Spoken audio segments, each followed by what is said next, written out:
You want to know the strangest thing I ever saw on a holiday? It wasn't a museum.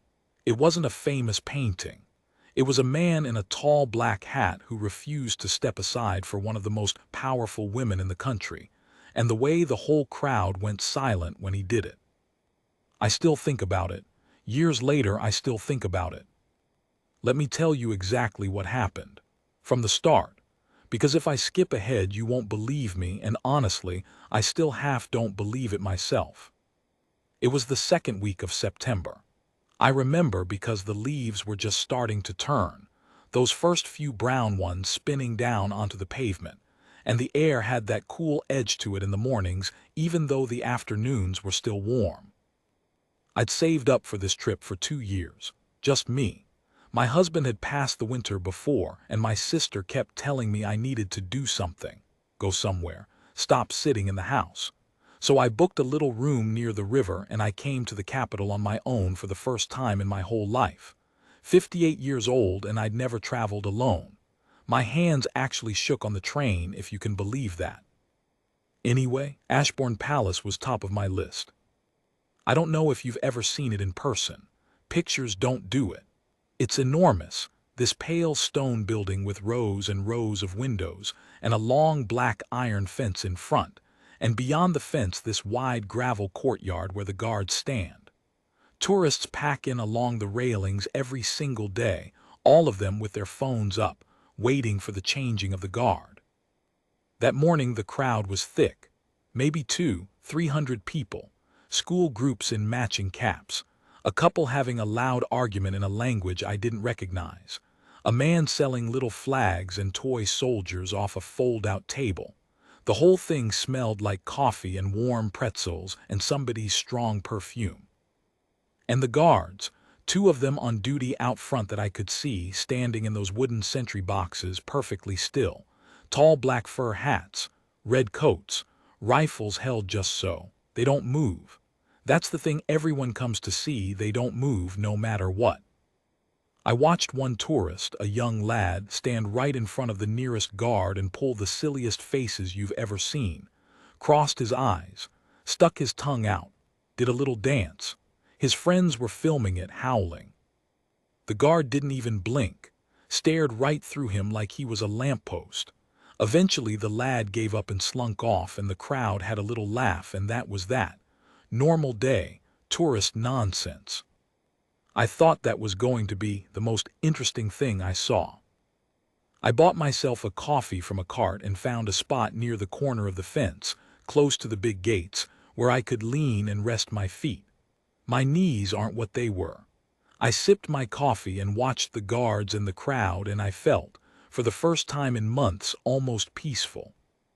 That peace lasted about 20 minutes. The first thing I noticed was the cars. 3 of them, black, polished so bright you could see the clouds moving across them, coming slow up the long road toward the side gates. Not the main gates where the tourists were, the smaller ones off to the left, the ones marked private with a little sign. The crowd noticed too, you always do. There's a kind of ripple that goes through a group of people when something official is happening. Phones swung round, necks craned. A woman near me whispered, "Is it someone royal? Is it the king?" The cars stopped at the side gate. A man in a dark suit got out of the first one and went round to open the door of the middle car. And out stepped a woman I will never, ever forget. She was tall, older 60s maybe, but the kind of 60s that's had a lot of money spent on it. Silver blonde hair set so stiff it didn't move in the breeze. A long cream coat that probably cost more than my whole holiday. Dark glasses, even though the sun wasn't really out. And rings. So many rings. They caught what little light there was and threw it about. I didn't know who she was. Not then. But you could tell just by the way she stood that she was used to people doing what she said. There's a posture to it. A way certain people hold their chins. She had 2 others with her. A younger woman, thin, in a sharp gray suit, carrying a leather folder under her arm, some sort of assistant or lawyer, I'd guess. And a man, big, also in a suit, who stayed half a step behind her and kept looking around like he expected trouble. I heard one of the tour guides nearby go very quiet and then say to her group low, "That's the Duchess, Duchess Aldridge." "Who?" someone asked. "The old Queen's sister-in-law," the guide said. "Married the Queen's late brother. There was a lot in the papers about her after." After the old Queen died, she meant Queen Rosalind. She'd passed away that spring. The whole country had stopped for it. I remember watching the funeral on my little telly at home, crying into a cup of tea like she was my own grandmother, even though I'd never met the woman in my life. That's the strange thing about people like that. You feel like you know them. So this was her sister-in-law, the Duchess, and she'd come to the palace for something. I didn't know what yet, but the way she walked toward that side gate, fast, sharp heels biting into the gravel, I knew it wasn't for a friendly visit. Here's where it started to get strange. At the side gate there was a guard. Not in the sentry box, this one was standing free out near the gate itself, the way they do when there's movement expected. Younger than I'd have thought. You forget how young some of them are under all that uniform. Couldn't have been more than 25. Clean-shaven, jaw like it was carved out of something, and still, completely still the way they all are. The Duchess marched straight up to him and said something I couldn't hear from where I stood. The guard didn't respond, didn't move.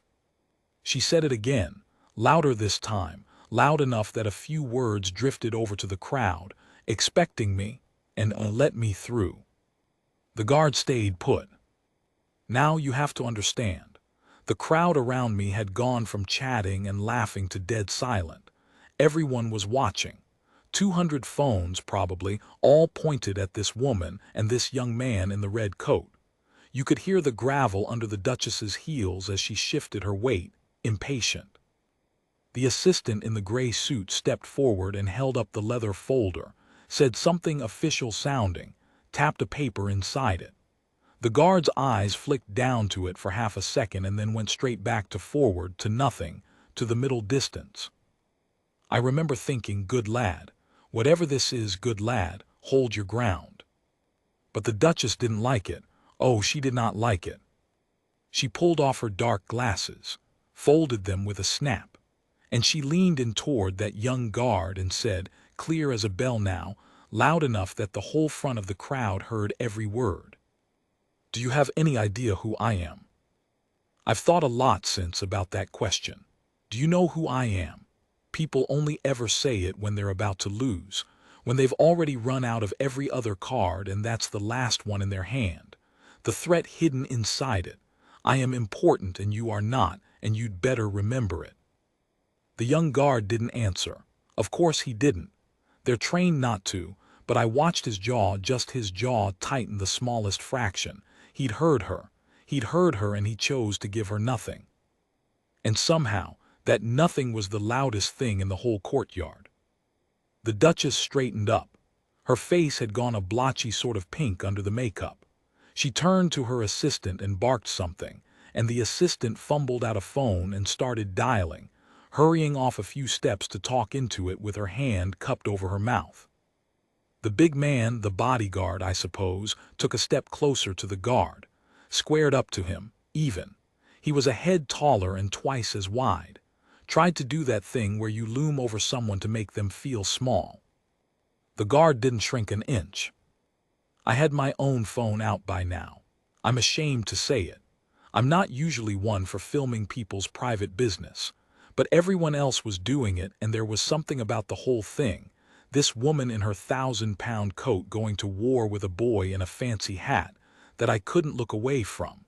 My thumb was actually trembling on the screen. The assistant came back, said something to the Duchess.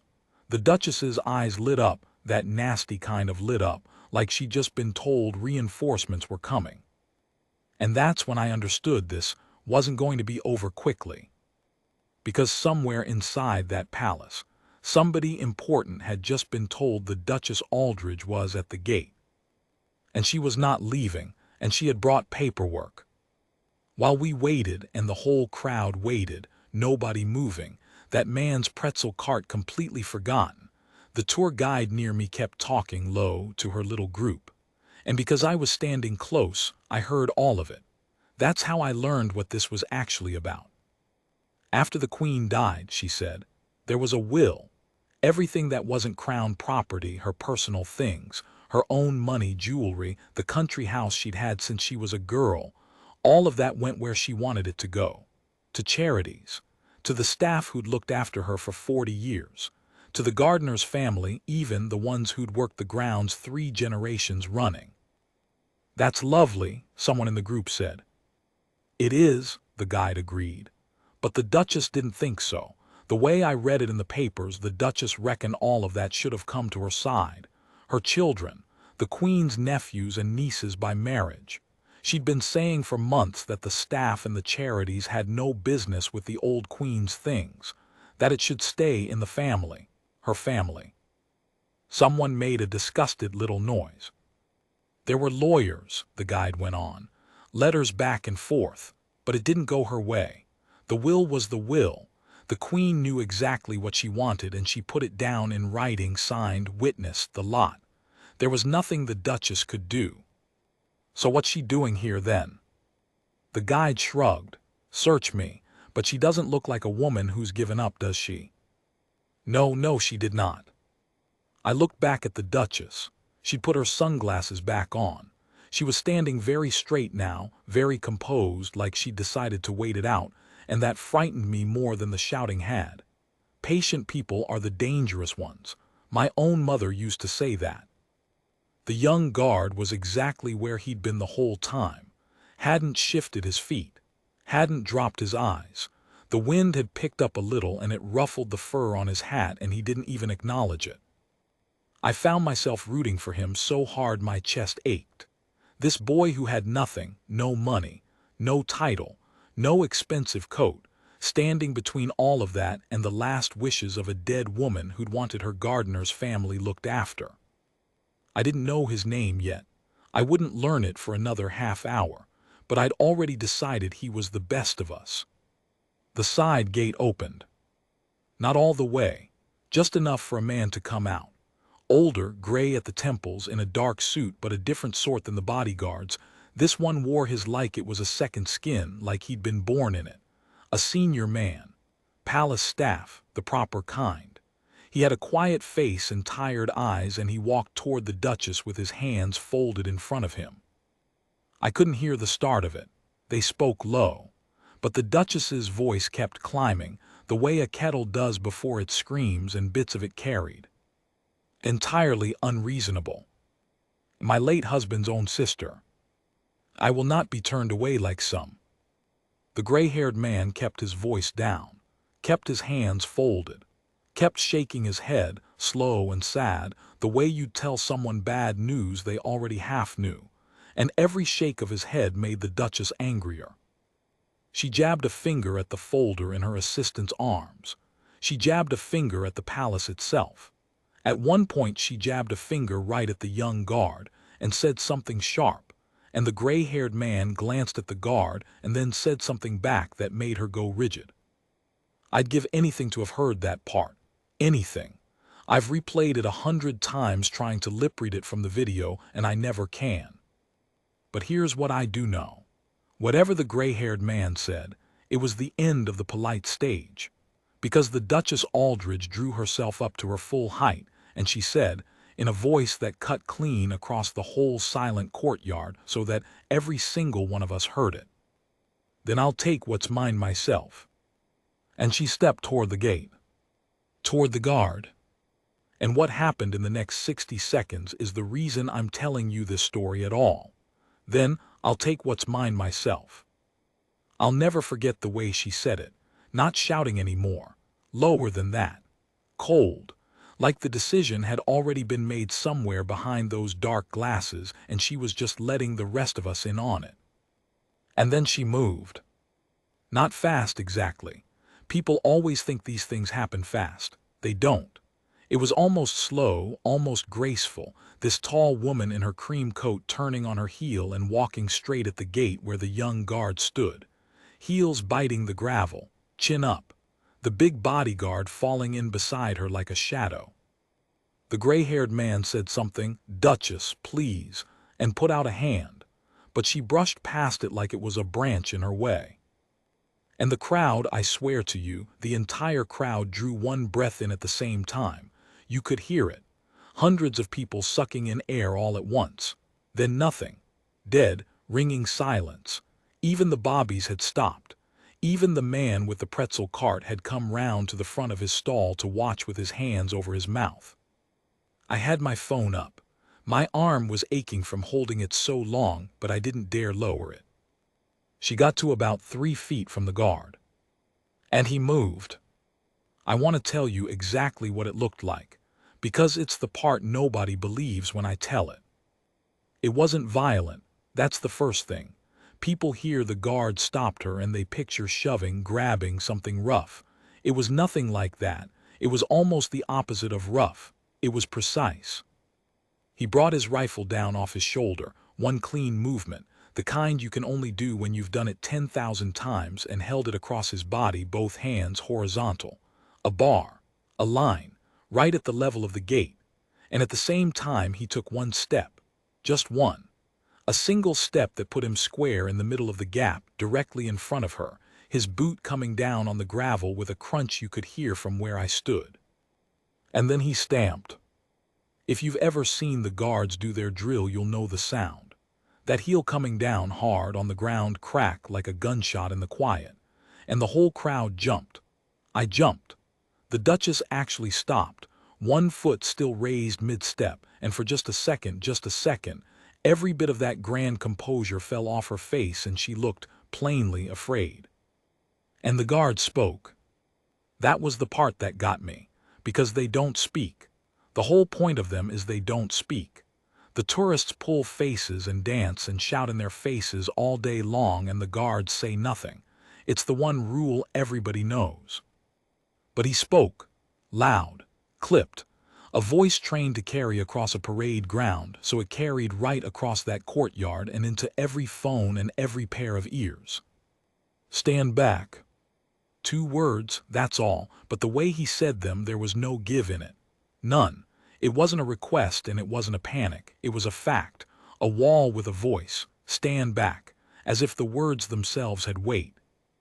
The Duchess stood back. She didn't mean to. You could see she didn't mean to.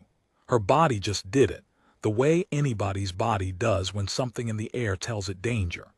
She rocked back onto her heels and her hand went to her chest, and for a moment the most powerful woman in that courtyard was just a startled person who'd been told no by someone who meant it. Then her composure came rushing back, and with it the fury. "How dare you," she said. Her voice was shaking. "How dare you raise that thing at me? Do you know what I could do to you? Do you know what one phone call from me could do to a boy like you?" He didn't answer. He'd gone back to silent. He stood there with the rifle across his chest, blocking the gate, eyes forward, jaw set. The face of a statue again. As if those 2 words had cost him nothing and he had 1,000 more if he needed them. The bodyguard tried something then. Big mistake. He reached out to push the rifle aside, I think, to move it out of the way so the Duchess could pass. His hand came up toward the barrel. He didn't get to touch it. The guard's voice cracked out again, sharper than before, and this time there were more words in it. "Do not touch the weapon, step back now." And from somewhere behind the gate, I hadn't even seen them, 2 more guards appeared. Just appeared, the way they do, materializing out of doorways and shadows the moment one of their own raises the alarm. They came at a march, fast, boots hammering the gravel in time, and took up positions either side of the gate. 3 of them now. 3 red coats and 3 black hats forming a line, and in the middle of it that one young man who had started the whole thing, still holding his ground. Still not having given a single inch. The bodyguard backed off. Of course he did. One man with empty hands against 3 trained soldiers, there was no version of that he was winning, and he knew it. He retreated to the Duchess's side and muttered something to her, and she shook him off, furious, like it was his fault. By now I'd noticed something I hadn't clocked before in all the drama. The crowd had changed. When it started, people had been filming for the spectacle of it. The rich woman, the standoff, the drama content, the young ones call it. Something to post. But somewhere in the last few minutes the mood had turned, and it had turned hard, and it had turned against her. Because the story had spread through the crowd the way these things do, whispered down the railings. That's the Duchess.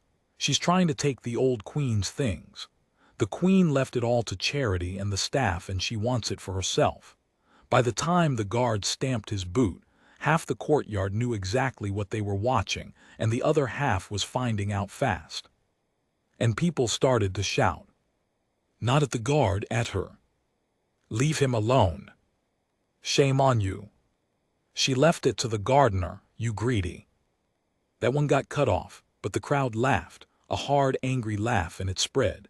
And suddenly 200 strangers from 20 different countries were all on the side of one young man in a fur hat against one rich woman in a cream coat. A schoolteacher near me, she had her whole class with her, little ones in yellow caps, actually started a slow clap, and it caught and it built. And within seconds the whole front of the crowd was clapping at the guard. For the guard. A wall of applause rolling along the iron railings. I was clapping too.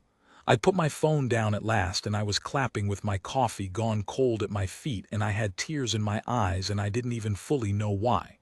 For the boy, I suppose. For the old queen. For the gardener's family I'd never meet. For my husband, maybe, who'd have loved this, who'd have stood up on a bench to cheer. The Duchess turned and looked at the crowd. And whatever she saw in our faces, I think that's the moment she lost. Not when the guard stamped. Not when the rifle came down. Then, when she turned around expecting deference and found 200 ordinary people looking at her like she was nothing, like she was less than nothing, because that's the one thing all her money couldn't buy back, was it? The good opinion of strangers. Her mouth opened, closed, opened again, nothing came out. The gray-haired man stepped in, the senior one. He moved between the Duchess and the gate, gentle but firm, and he said something to her, and this time I was close enough that the crowd had gone quieter and I caught most of it. Duchess, this is over. The matter is settled. It was settled in the courts, and it is settled in Her Majesty's own hand, and there is nothing here for you. I'm going to ask you, with respect, to return to your car. This is an outrage, she said, but the fire had gone out of it, it came out thin. Perhaps, he said, but it's the law, and it was her wish. It was her wish. He said it so quietly, but it landed like a stone in still water. The Duchess looked past him one more time at the gate, at the young guard standing dead center of it, rifle across his chest, eyes forward, utterly unmoved. The most ordinary man in that whole courtyard, and somehow in that moment, the most immovable thing I'd ever seen in my life. A boy with a wall where his fear should be. And she gave up. You could see the exact second it happened. Her shoulders came down, the chin came down. She turned slowly, and she walked back across the gravel toward those 3 black polished cars, and the crowd, God, the crowd, they didn't cheer her going. They went silent again, all of them, this heavy disapproving silence that followed her every step, which I think was worse than any boo could have been. The assistant scurried after her with the leather folder. The bodyguard brought up the rear with his head down. The doors of the middle car opened. She got in. The dark glass swallowed her up. And just before the door shut, I saw her face one last time, just for half a heartbeat. And it wasn't angry anymore. It was something else. Something I almost felt sorry for. The face of a person who has just understood, all at once and far too late, that she has spent the last of something she can never earn back, and traded it for things that were never coming to her in the first place. The cars pulled away, slow at first, then faster, round the corner, gone. And then it was just us. The crowd, the courtyard, 3 guards, and the long quiet after. The 2 extra guards marched back the way they'd come, boots in time, doorways swallowing them up just like they'd appeared. And the young one, the one who'd started it, who'd ended it, he brought his rifle back up onto his shoulder. One clean movement, and he turned and faced forward into the courtyard, into nothing, exactly as he'd been before any of it happened. Still as stone, as if none of it had touched him at all. The gray-haired man stopped beside him on his way back through the gate, paused, and I saw him say 2 or 3 words to the young guard, very quiet, and rest a hand on his shoulder for just a second. The guard didn't react, couldn't on duty, but I like to think he heard it, whatever it was.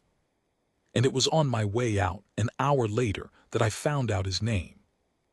I'd got chatting to one of the palace stewards near the gift shop, an older woman, lovely, the sort who's worked somewhere 40 years and knows where every spoon is kept. I told her what I'd seen. She nodded along like she'd already heard, because of course she had, the whole place had heard. "That'll be young Corporal Whitlock," she said.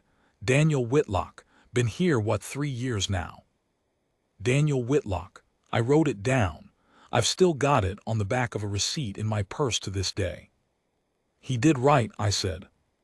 The steward smiled, and there was something behind it, something she knew and I didn't. "Oh, he did right," she said. "But you don't know the half of why, love. You don't know who that gardener's family is. Sit down a minute. Let me tell you something about our Daniel." And what she told me next, about who he was, and why, of all the guards in all the palace, it was him standing at that gate that morning, well, that's the part of this story I really came here to tell you, so I sat down. There was a little bench just outside the gift shop, by a window box full of geraniums going leggy at the end of summer, and the steward, Margaret, she told me her name was Margaret, sat down beside me with a groan, the way you do when your knees have done 40 years of standing. She had a tea in a paper cup. She held it in both hands, and she looked out at the courtyard for a moment before she said anything. "You heard the bit about the will," she said. "The Queen's things, the country house, the money, the jewelry." "I did," I said. "Left it to charity and the staff and the gardener's family." "That's right." She took a sip. "3 generations of gardeners, the Marsh family, grandfather, father, son, worked the grounds at Renfield, that's the Queen's country place where she grew up, worked it the whole of their lives. The grandfather started there when he was 14. The Queen was a girl then, younger than him even, and they grew up together, more or less. Her up at the big house, him down in the gardens. But you know how children are. They don't see the wall the way the grown-ups do." I nodded. I did know. I'd been a child once. "They were friends," Margaret said simply. "Real friends. The Queen and the gardener's boy, all their lives. He taught her the names of every plant on that estate, and she never forgot a single one, not even at the end. When she was dying, and I had this from someone who was there, mind, when she was dying, she asked them to bring her cut roses from the Renfield garden, the old varieties, the ones the Marsh family had kept going for 80 years. She wanted those by her bed. Not lilies from some grand florist. Roses from home, grown by her oldest friend's family." She had to stop for a second there. "So did I, if I'm honest." "So you see why she did it," Margaret went on. "Why she left them looked after in the will. It wasn't charity. It wasn't her being kind to the help the way that Duchess wanted everyone to think. It was love. Plain old love, the kind that lasts 70 years. She wanted the people who'd loved her, really loved her before she was a queen, when she was just a girl learning the names of roses, she wanted them safe after she was gone. The house, the money, all of it. So that no Marsh would ever have to worry again." I sat with that for a moment. "That's beautiful," I said. "But what's it got to do with—" And then it hit me, before she even said it. The way it hits you in a story when the writer's been clever and you didn't see it coming, and then suddenly you see everything. Margaret was smiling at me. She'd watched it land. "Whitlock," I said. "The guard, Corporal Whitlock. But you said the gardener's family was—" "Marsh on the one side," Margaret said. "But the gardener's son, the youngest, the 3rd generation, he married a girl called Whitlock and took her name, on account of there being no Whitlock sons to carry it and her dad being poorly and wanting the name kept. Small thing, country thing, people do it." She paused. "And their boy, their lad, joined the guards at 18, just like a lot of lads do, wanting to make something of himself, see the world a bit, stand a bit taller." "Daniel," I breathed. "Daniel," she said. "Daniel Whitlock. Grandson of the gardener's son, Great-grandson of the boy who taught a little princess the names of the roses. She shook her head slowly. The very family that Duchess came marching up here to rob blind. And of all the lads in all the regiment, who do you think was standing at that gate this morning when she did? I couldn't speak. I genuinely couldn't. Now before you get carried away, Margaret said, holding up a hand, I'll be straight with you, it wasn't planned. Nobody arranged it. He didn't know she was coming. They post the lads where they post them. It was pure chance he was on that gate today. He'd have stopped her the same whoever she was. That's the job. That's the whole point of the job. They don't move, they don't pick sides, they hold the line for whoever's on the throne and whoever's in the right. He didn't know who he was protecting. He was just doing his duty. She set down her tea. But I'll tell you what I think, she said. I think there's a kind of rightness in the world now and then, just now and then. I think it meant something that it was him, that the boy holding that gate, holding back that woman and all her greed, that he was the blood of the very family she was trying to steal from. The family the Queen loved best. I think the old girl would have laughed about it wherever she is. I think she'd have loved that. I went back the next day. I'll admit it. I told myself it was to see the rest of the palace, the rooms I'd missed, but really it was to see him. The gate. He was there. Different gate this time, they moved them about, but the same lad. I knew him by the jaw, by the stillness. I stood at the railing a long while just looking at him, this young man who'd no idea I existed, no idea I'd watched the whole thing, no idea I'd be telling strangers about him for the rest of my life. I didn't try to talk to him. You can't, and anyway, what would I have said? Thank you for being a wall. Thank you for those 2 words. Thank you for not knowing whose roses you were guarding and guarding them anyway. So I just stood there a minute. And before I left, when no guards were looking and no stewards were near, I did a daft thing. I bought a single rose from a flower stall down the road that morning, a red one, an old-fashioned kind, the kind that actually smells of something. And I laid it down on the pavement at the base of the railing near his gate, and I walked away before anyone could tell me off for littering on royal ground. I don't know if he ever saw it. Probably one of the stewards swept it up within the hour. It doesn't matter. It wasn't really for him. I'm not sure who it was for. The Queen, maybe. The gardener's boy who's been dead 70 years. My husband, all of them. Everyone who ever loved somebody quietly and faithfully and asked for nothing back. The video went round in the end. You've maybe even seen it without knowing it was mine and 200 other people's, all the same 60 seconds from 20 different angles. The Duchess, the stamp, the 2 words, the crowd clapping. It was everywhere for about a week. People had opinions. People always have opinions. Most of them got it wrong, mind. Half the captions made it about the rifle, about how scary it was, how dramatic. The other half made it political somehow, the way everything gets made political now. Hardly anyone knew the real story. Hardly anyone knew about the roses or the gardener's boy or what the old Queen had really wanted or who that lad at the gate actually was. They just saw a rich woman get told no by a soldier and they liked watching it. That was enough for them. But I knew. I sat on that bench with Margaret and I got the whole of it, the soft middle of the thing the cameras never reached, and I've carried it ever since. The Duchess, in case you're wondering, she went quiet after that. The lawyers gave up. The papers moved on to the next thing the way they always do. As far as I know, she got exactly what the Queen wanted her to have, which was nothing. And the Marsh family, the Whitlocks, got the house and the money and the roses and the peace of never worrying again. Just like the old girl wanted. And young Daniel Whitlock is, last I heard, still at his post, still in the red coat. Still that statue stillness, still holding the line for whoever's in the right, whether he knows it or not. I think about him most in the autumn, funnily enough, when those first brown leaves start spinning down. I think about that cool morning and that thick crowd and that woman in the cream coat and the boy who wouldn't move. People always ask me when I tell this story, they always ask the same thing. Wasn't it just his job? He was only doing what he's trained to do. Anyone in that uniform would have done the same. And maybe that's true. Maybe it was just the job. maybe any of them would have held that gate. But here's the thing I keep coming back to. Here's what I've decided after all these years of turning it over. It's a small thing holding a line. One man, one step, 2 words. It doesn't look like much. It won't change the world. But there are moments, rare ones, the kind you only get to witness once or twice in a whole life, when somebody ordinary stands exactly where they ought to stand and refuses to move an inch. And in that one small, unmoving second, they turn out to be holding up something far bigger than themselves.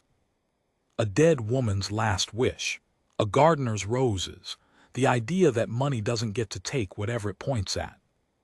That boy didn't know what he was guarding that morning. He guarded it anyway. And that right there is the most we can ask of anyone.